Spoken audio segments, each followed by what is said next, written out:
Na minha mensagem de hoje, tem por tema a dor da remoção. Remover algo ou tirar algo de nossa vida que nos oferece algum benefício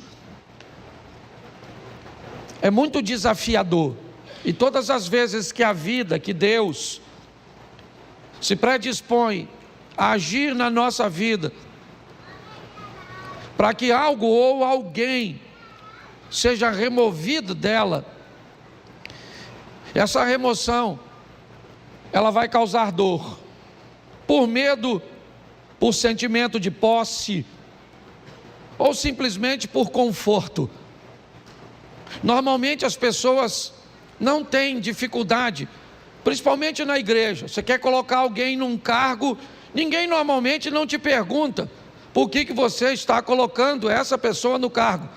Aliás, ela é até perfeitamente capaz de entender que ela só está sendo colocada nesse cargo porque Deus a colocou naquele local. Mas se você precisar remover essa pessoa do cargo, normalmente ela quer uma série de informações, de justificativas para cujas quais ela está sendo removida, retirada de uma função, porque na maioria das vezes, quando algo precisa ser retirado da nossa vida, essa remoção, ela vai nos trazer algum desconforto, alguma dor. Porém, nós precisamos entender que depois que sai da nossa vida aquilo que tem que sair, só então estaremos prontos para avançar para a próxima fase. Quando nós somos capazes de entender isso, fica mais suave, menos doloroso ver pessoas partirem, ver empregos ficarem para trás, ver situações cujas quais achávamos vantajosas, expressivas e significativas partirem. Às vezes sequer elas ficam por muito tempo, porque não é o nosso destino, é apenas uma fase da nossa vida. A Bíblia inúmeras vezes nos dá exemplos sobre isso. Quando nós vemos a história da mulher de Ló, o que ela tem? Ela tem um apego àquilo que está ficando para trás. Ela está sendo arrancada, removida de sua casa, de seus pertences. Ela só está saindo basicamente com a roupa do corpo. Então a dor dessa remoção, o apego àquilo que ela está deixando para trás, faz com que ela olhe para trás, mesmo diante de uma ordenança de cuja qual ela não deveria fazer isso, ela faz desobedecendo, e sabe o que acontece? Ela não tem mais futuro, ela é paralisada por aquilo. Aquela é uma situação que a paralisa. Mas pastor,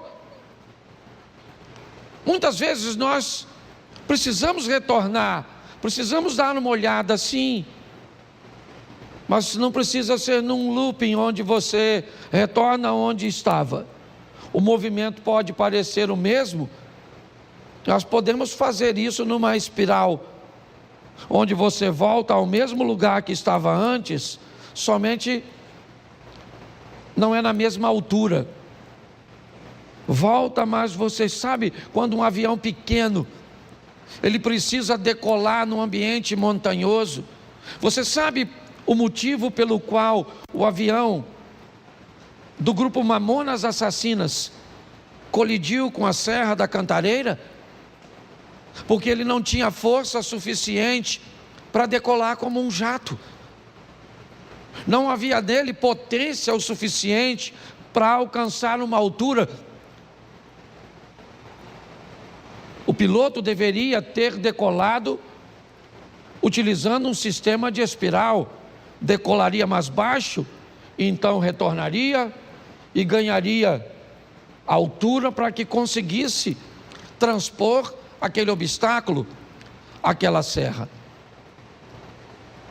Quando a vida vai tirar algumas coisas de nós, e ela precisa tirar, e é isso que eu vou te mostrar em 3 exemplos, nós precisamos estar preparados para lidar com essa dor da perda, da separação, com a remoção, né, de algo ou de alguém que precisa ser retirado da nossa vida, porque senão nós não vamos transicionar de fase. Há quanto tempo você não muda de fase na sua vida? Há quanto tempo coisas ruins não acontecem, mas também não acontecem coisas boas?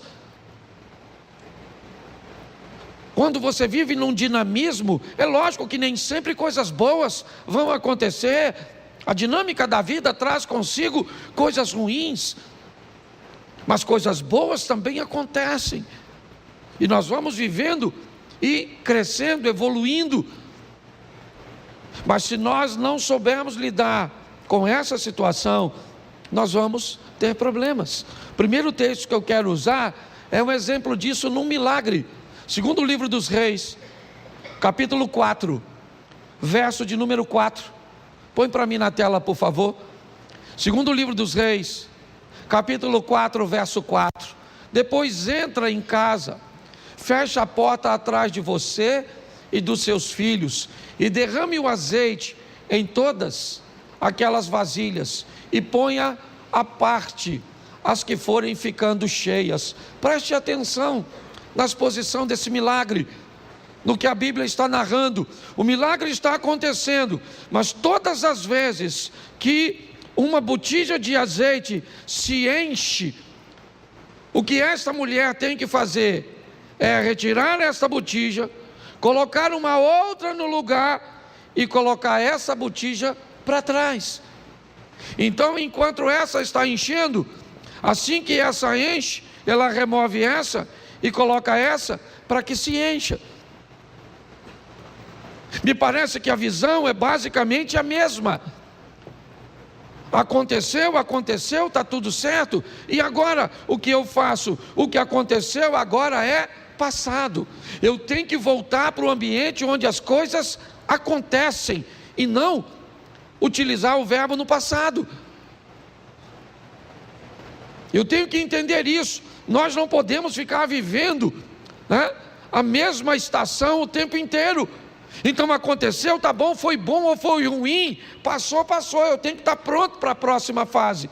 Quando não lidamos muito bem com isso, nós podemos ter sérios problemas. E o primeiro é o pai da fé, Abraão. Presta atenção nesse texto aqui, coloca Gênesis 13, verso 14. Gênesis 13, 14, dá uma olhada. 14, por favor, e não 4. Isso. O Senhor diz a Abrão, depois que Ló separou dele, ou se separou dele: olha para mim. Tera tem 3 filhos: Abraão, Naor e Harã. Harã se casou e teve um filho chamado Ló. E logo em seguida Harã acabou morrendo.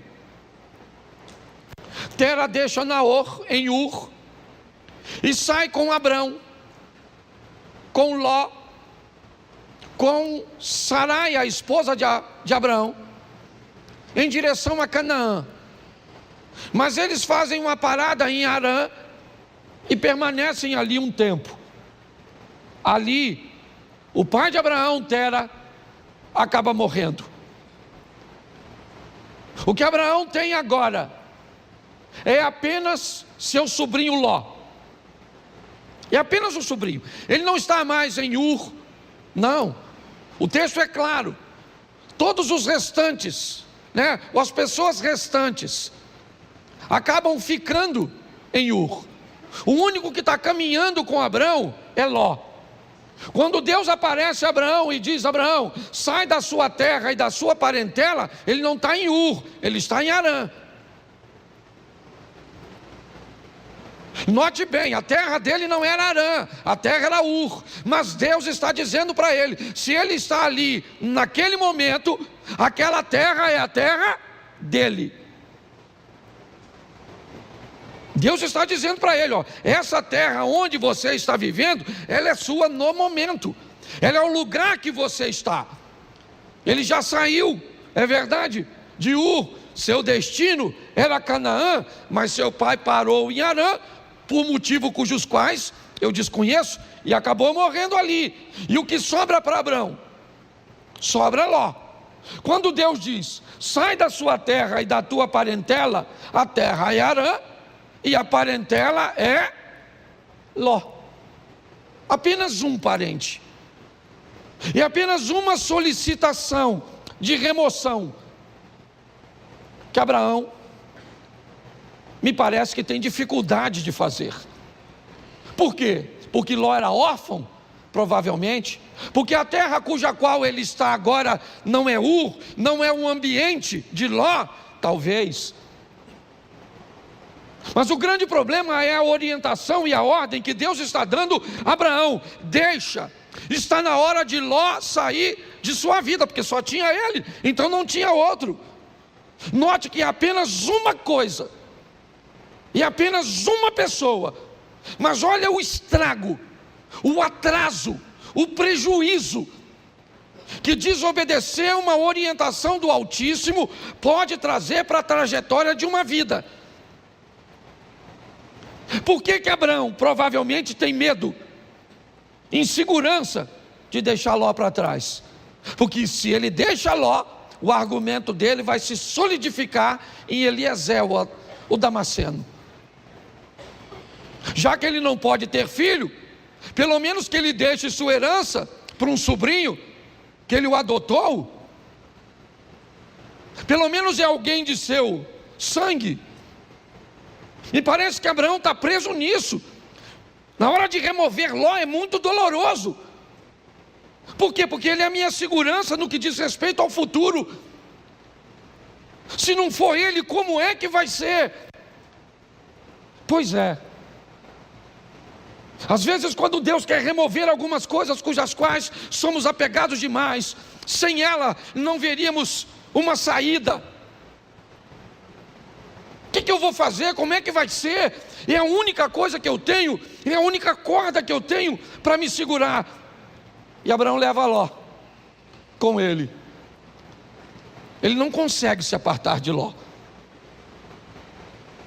E eu confesso a vocês que fora a sensação de ver seu sobrinho enriquecer, Ló não traz mais nenhuma alegria para a vida e ministério de Abraão.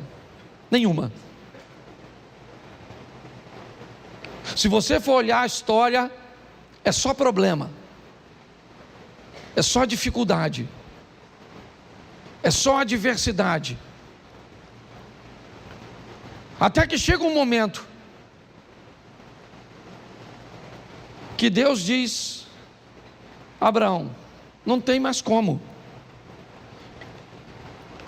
E aí entra o verso, coloca o verso 13 por favor, desse texto. Ora, os homens de Sodoma eram maus e grandes pecadores contra o, verso 14, disse o Senhor a Abraão, depois que Ló se separou, ergue os olhos e olha desde onde estás para o norte e para o sul, para o oriente e para o, vamos lá, porque toda essa terra que vês, eu te darei a ti e a tua, preste atenção, isso só acontece depois que Ló vai embora. Olha só, Abraão era rico, sim ou não? Sim. Foi a riqueza e a prosperidade que fez com que os poucos recursos da terra não fosse suficiente para sustentar os dois rebanhos. Há uma briga, um litígio entre os pastores de Ló. Então Abraão diz a Ló: escolhe para onde você vai, escolhe. Decida para onde você quer ir. Note que Abraão não está preocupado com a direção, ele está preocupado com a companhia. Enquanto Ló caminha para Sodoma e Gomorra, lembra o verso 13? O que tinha lá? Homens que viviam em grandes pecados. Abraão não. O caminho de Abraão era outro. A rota de Abraão era outra. Abraão estava disposto a andar com Deus. Era isso. Quando olhamos essa história, o que descobrimos? Que o pai da fé estava apegado e tinha dificuldade de se libertar de coisas, e aqui, de laços familiares.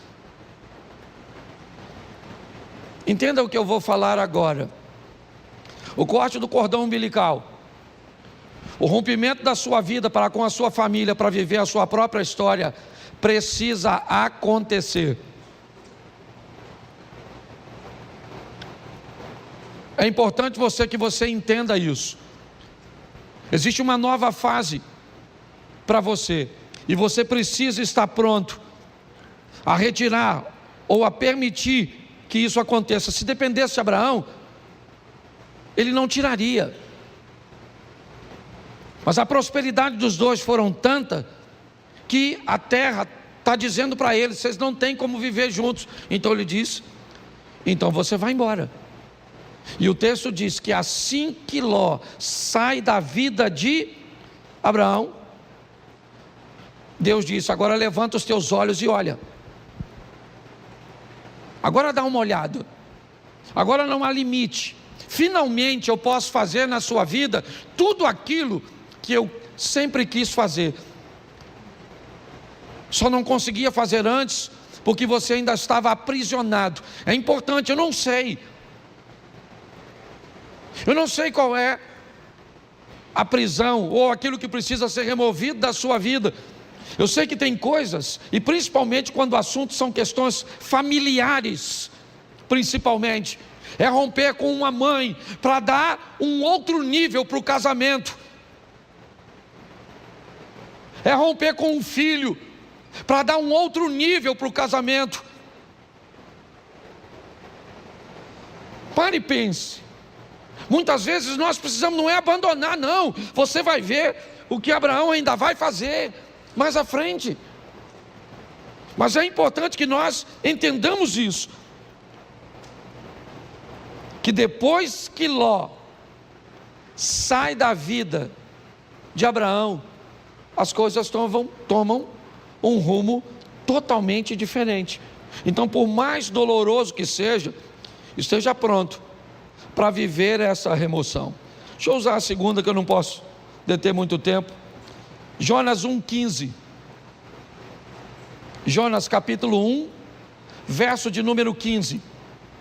Levantaram Jonas e o lançaram ao mar, e cessou o mar da sua fúria. Preste atenção. Um barco está para afundar, e Jonas está nele. Qual é o problema da tempestade? É Jonas. Qual é o motivo de tudo aquilo que está acontecendo?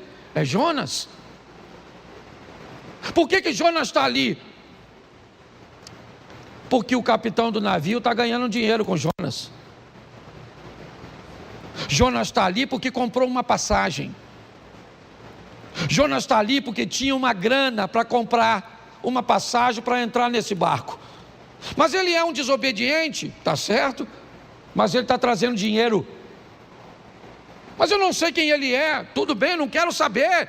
Ele está trazendo uma grana, ele está trazendo uma lucratividade, e pautado nessa lucratividade, eu não sou capaz de selecionar quem entra na minha vida.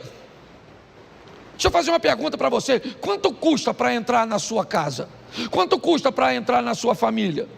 Quanto custa? Qual é o preço de um ingresso da sua intimidade?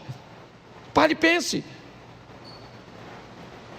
Por causa da entrada de Jonas, o capitão do navio, que não é profeta, ele não desobedeceu a Deus, não. Ele cometeu algum pecado quando vendeu o ingresso do barco dele para o Jonas? Sim ou não?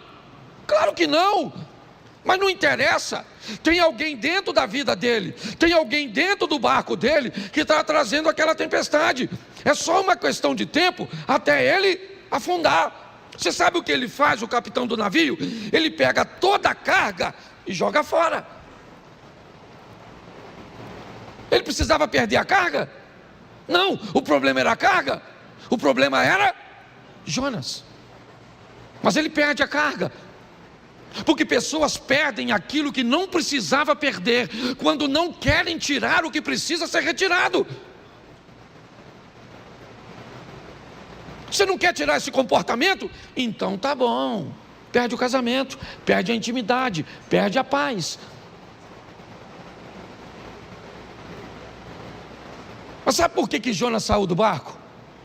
Porque o capitão procurou. O capitão está procurando, me parece alguma coisa para jogar fora.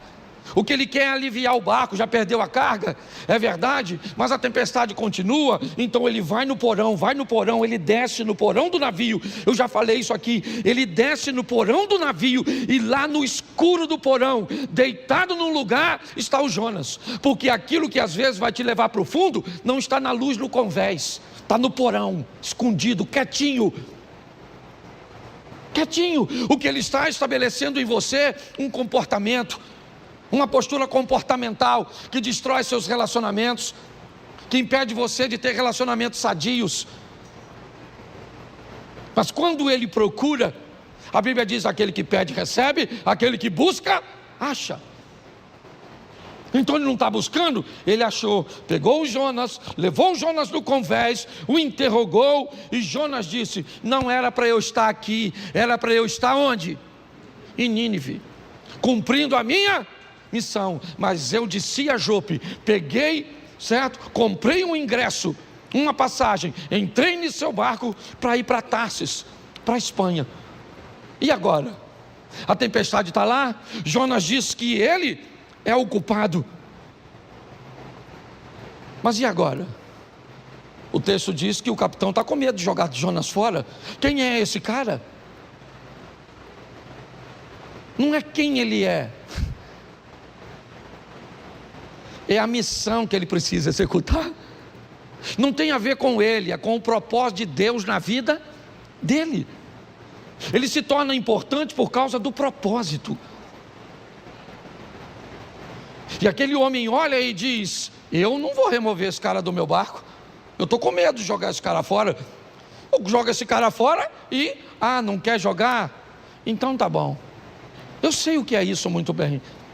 Eu trabalhei 12 anos numa empresa, foi lá que meus filhos nasceram, lá eu me casei. Eu não tinha um carro, eu usava o carro da empresa, tudo girava em torno daquele lugar. Eu não sabia viver, não havia nenhum outro ecossistema que eu conseguia enxergar, sabe, para me prover de um futuro. Não tinha. Não havia possibilidade, eu não conseguia enxergar. Eu sei hoje que existia, tanto existia que eu estou onde eu estou, mas na época eu não via. Eu estava totalmente apegado, e Deus usando todas as estratégias para me remover. Ele me tirou com mão forte de um lugar que eu não queria sair. Eu não estava vivendo em pecado, não, eu só não estava onde Deus queria que eu estivesse. Mas aqui eu não quero falar de Jonas, eu quero falar do capitão. É ele é o foco da minha mensagem, porque é o barco dele que vai afundar. Por quê? Porque tem alguém que não deveria estar na vida dele, na casa dele, na empresa dele, nos negócios dele, no ministério dele. E agora ele tem que jogar Jonas fora. Sabe o que ele tem? Medo. Medo de jogar. Só que ele não vê outra situação. Ele tem que jogar Jonas fora. Verso 15: e levantaram a Jonas e o lançaram e cessou a sua. Aí ele foi lá, mergulhou no mar, pegou a carga toda, trouxe de volta para o navio e seguiu direitinho, sim ou não? Não. Precisava ter perdido a carga se tivesse jogado Jonas? Sim ou não?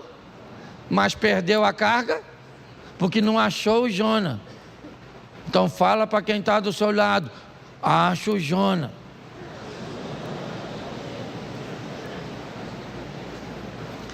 Entendeu, querido? Acho que Deus está falando com algumas pessoas aqui hoje, certo? Você nem tem barco, mas tem Jonas, tá certo? Ah, pastor, descobri hoje, o meu Jonas é o meu marido. Se Jonas é o seu marido,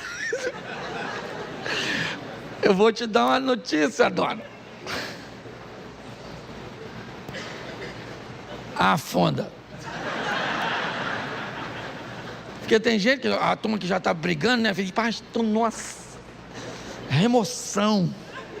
Nossa, podia sair morto. Mas afogado serve. Você está rindo, mas o assunto é sério. Dá uma olhadinha, gente. Porque eu creio que Deus está falando conosco, amém? Amém. O terceiro, Gênesis 37, verso 28. 37, 28 de Gênesis.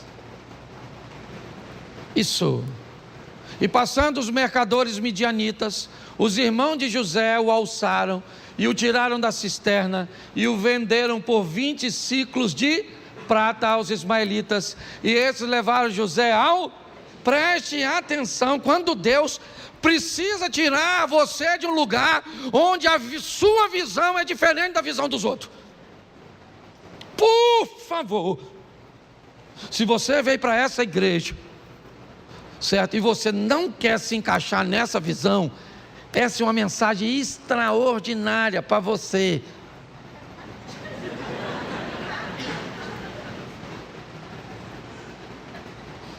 O José é um cara que ele vê o mundo, as coisas, ele aspira, seu comportamento é diferente de seus irmãos.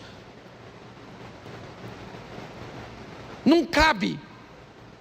Eu não estou dizendo que Rubem, Simeão, Levi, Isacar, Zebulun, Gad, Azer, Naftali, certo? Eu não estou dizendo que eles estão errados. Eu estou dizendo que há uma visão diferente. E Deus então vai remover José. Sabe o que ele é? Irmão dos caras. Sabe, ele vai ser vendido como? Repita comigo, é melhor ser um escravo na mão de estranhos do que irmão de uma família de invejosos.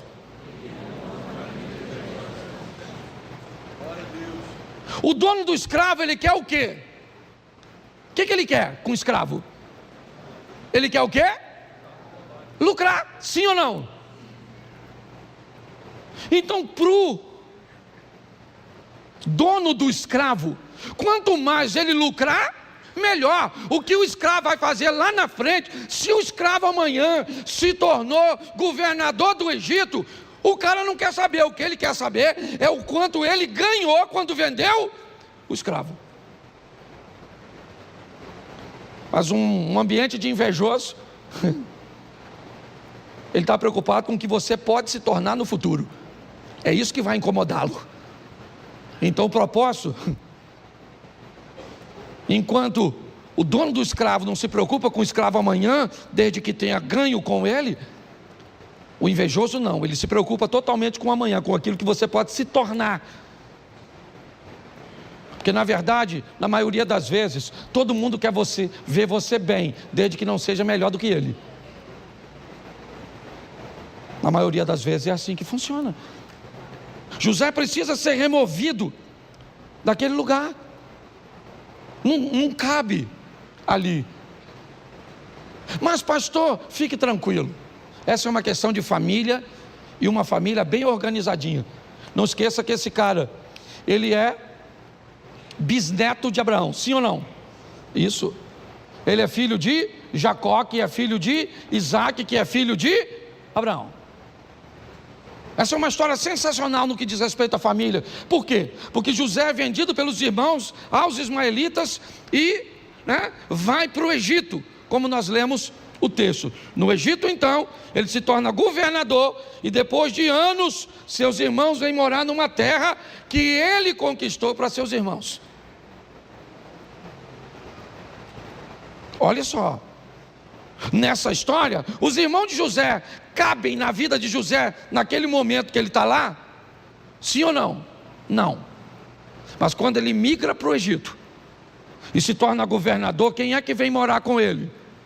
Os irmãos. Tem gente que não cabe na sua vida hoje, mas vai caber. Tem ambientes que hoje precisa ser retirado de você. Talvez porque você não tem habilidade para lidar com ele. Mas todas as vezes que Deus quer remover isso, ou quer remover algo, alguém da nossa vida, se esse ambiente, se essa pessoa nos traz alguma vantagem, nós vamos ter sérios problemas. Isso aconteceu com Abraão, como eu citei aqui para vocês. Isso aconteceu com aquele homem que teve seu navio ameaçado porque alguém não devia estar lá, e mesmo na hora de remover foi desafiador. E para José também foi difícil ver seus irmãos ficarem para trás e ele ser vendido. Hoje, o que eu entendo aqui para todos nós é que algumas coisas precisam ser retiradas, removidas. Essa palavra veio a mim quando eu ouvi aquela ministração na Slavec, onde aquela ideia de graça que me trouxe até aqui foi ampliada, não diminuída, ampliada. É uma nova fase. É importante que nós venhamos a respeitar o tempo da mudança. É um grande desafio para nós. Eu não sei se você sabe, mas a história de Abraão começa com 75 anos de idade. Isaac nasce, Abraão tem 100 anos. Foram 25 anos depois. Ele teve que vivenciar tudo aquilo. Talvez por isso ele seja chamado o pai da fé. Hoje, muitas vezes, Deus tenta remover coisas tão pequenas. Eu vou falar aqui algo, não vou expor a intimidade de ninguém, mas não sei nem se o casal que eu atendi está aqui, mas não vou citar seu nome de forma nenhuma aqui. Eu estava atendendo agorinha mesmo um casal que corre o risco de se divorciar porque a mulher tem dificuldade de remover o celular, de remover o vocabulário. E se não fizer isso, o casamento acaba. Mas ela tem dificuldade de remover, porque todas as vezes que algo precisa ser retirado, nós temos muita dificuldade.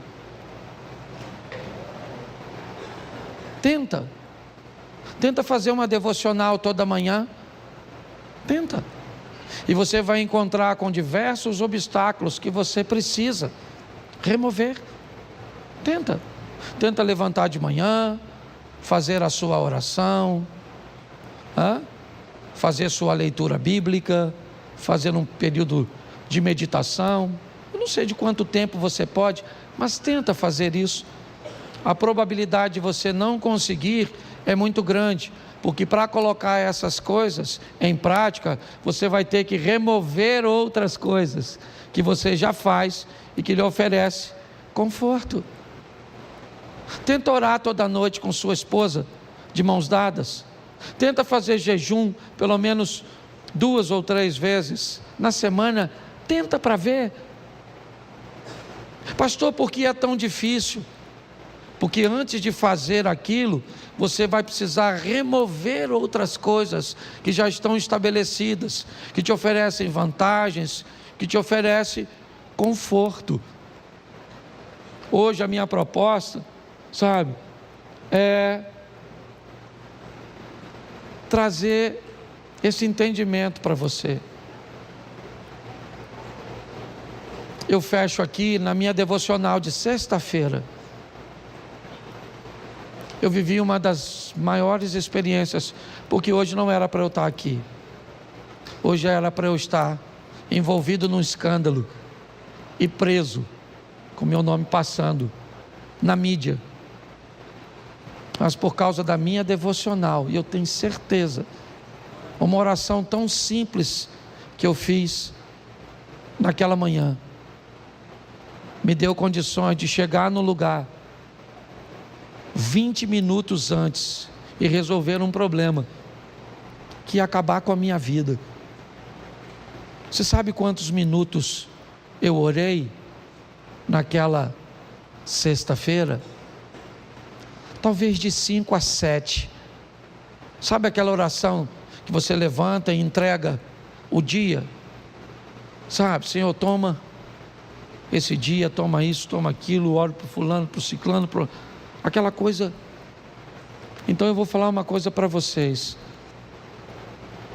Para ter bons hábitos, nós vamos ter que remover os ruins.